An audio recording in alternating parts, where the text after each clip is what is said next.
siguro ako gusto, hindi ko rin kayo gusto. Binoto na nga, sisirain pa yung binoto ng tao. Ang dali-dali magpasa ng batas, biglang mamaya, dadagdagan. Si BBM ang campaign manager. Si BBM ang campaign manager. Si BBM ang campaign manager. This is my personal opinion. I'm very sorry. Hindi nyo rin siguro ako gusto, hindi ko rin kayo gusto. Kasi po, ayaw ko ng anything na sumisira sa sistema. Ang hirap nga magbuo ng sistema, tapos biglang maninira kayo ng kapwa nyo, parang iimbestigahan nyo. Kunwari, investigador kayo. Hindi naman walang due process, hindi makasagot yung inaakusahan nila. Totoo. Kung minsan, makakachamba ka talaga dyan, may matutulungan ka. Good. Pero chamba lang yun. Yung mga naaapi. Diba? Mas pinofocus yung for the show. Oo, tapos isa kanila, edited yan. Yung kapag nakatulong sila sa kapwa.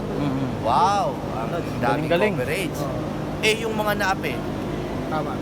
anong coverage? May erratum ba sila ini-issue? Hindi sila makapag-explain. Hindi makapag-explain. Yung iba dyan, galit na putya ako. Tinulpo na ako, wala man nang tumawag sa akin.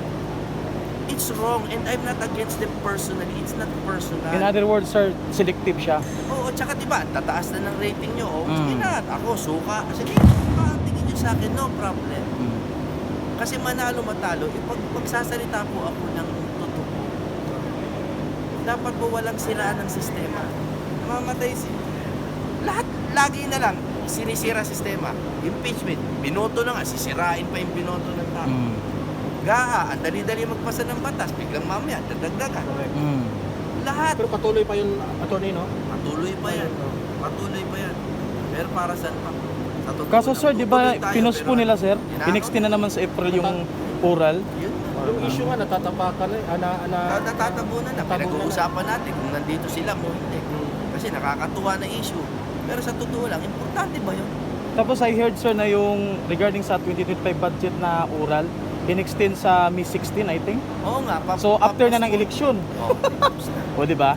Meanwhile, ilang percent na yung nagastos doon dahil sa mga automatic release. Kaya nga Kasi eh. di ba ang appropriations, pero mga automatic na appropriated Pang pa-under ng gobyerno ba? Siyempre, na-release na yun. So, Yung sa DSWD, baka na-release na. siguro last na tanong na lang, attorney. Ano na ba yung plano ng PDP, attorney, na yung si former President Duterte po nandun na sa Yun nga ang ano yung plano problema. ng Dahil, grupo? ano bang ginawa nila? Di ba pinipili talaga tayo? Di ba yun naman Pinipili talaga yung talaga. plano nila? So tayo, ano pa ba gagawin natin? May instructions na ba si tatay doon? Sa kanya talaga sabi, tumuloy lang tayo ng tumuloy. And siya, tsaka si Inday will do the best they can to post, to speak. Pero wala na sa kanila sagot. Nasa inyo na. Makikinig ba kayo? Alam ko, ngayon, it sounds like I'm a candidate na parang, sabi niya, boto niyo ako daw boto. Oo. Sa totoo lang, kung sino yung sabihin niya, from now on, makinig na po kayo kasi he has proven na hindi sa tuta ng oligarkiya, hindi sa tuta ng US, China o kung ano pa man, talagang servant siya ng Pilipino. Ang linaw na proven na ilang beses nyo ba kailangan bago makinig sa kanya? Kasi kung yung tulpo, galit kayo, selective siya, kayo, selective din. Kung minsan yung taong bayan, selective din, makinig tayo kay Digong, tapos pag hindi niya tayo pag sinasabi, ayoko na. Anong ganun? Kung talagang nagtitiwala kayo, lalo na po sa endorso, sa botohan, makinig na po tayo, parang awa niya. Tapos huwag yung sabihin, hindi, mahina yung iba sa PDP. Walang ganun. Walang ganun. Vote split tayo Vote para split. i-save natin si VP Sara. Oo. Save natin. Survey lang yan. Survey, alam siya.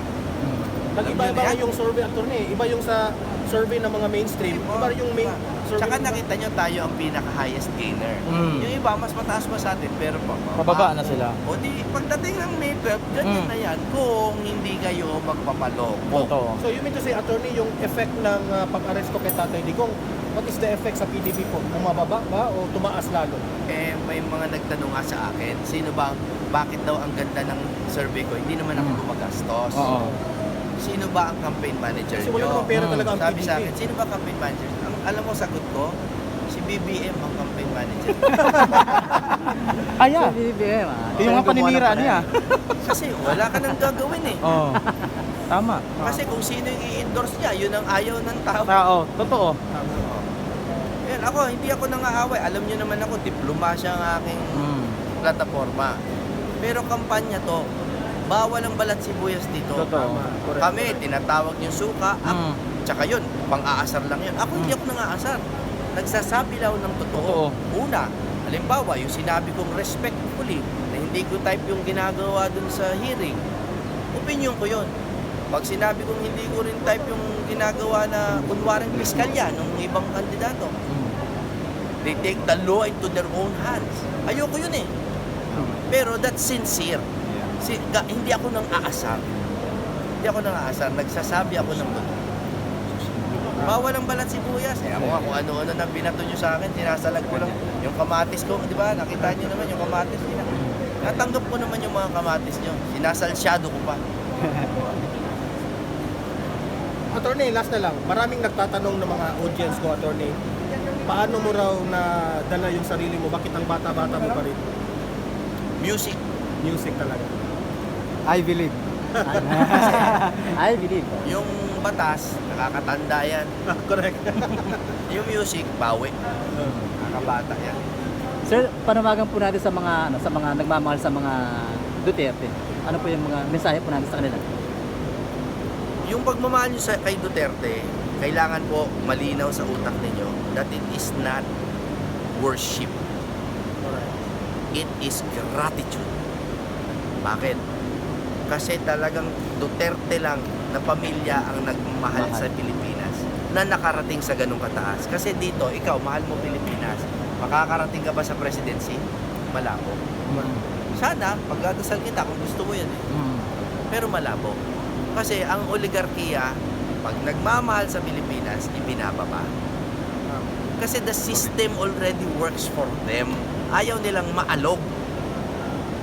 Eh ang mga Duterte, mahal ang Pilipinas, pero dahil sa patunay sa ginawa sa Davao, Mm. nakaangat. Hindi natigil ng mga oligarkiya.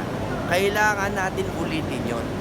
Ngayon naman sa Senado, I'm telling you, sabihin nyo na lahat ng gusto nyong kritisismo sa akin, okay lang. Ang mapapangako ko sa inyo, yung Duterte na yung PDP Laban Street, walang tuta dyan ng oligarkiya. That's a promise. Walang tuta dyan sa mga lumang pangalan. Ako, I even speak for Attorney Vic. Marami ko minsan nagdududa kay Attorney Vic. Real talk tayo. Yes, Double agent na. Oo. Tigil nyo na yan.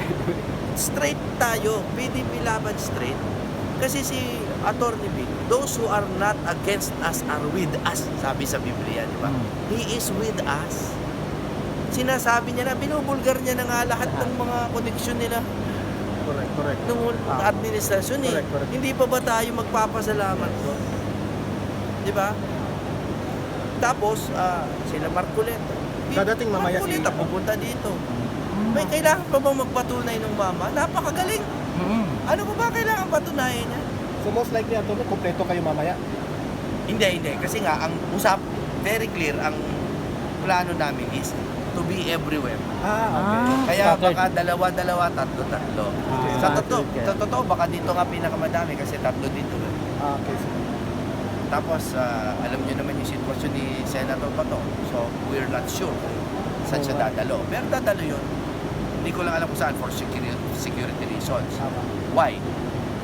Not because he is evading arrest. Mali yan Mali yung headline na Bato is evading arrest. Mali. He is evading illegal arrest. Correct. Iba yon. He is evading illegal arrest kasi baka- sanctioned by the government. Kasi kung hindi na naman dadaan sa korte, di ba? Oo.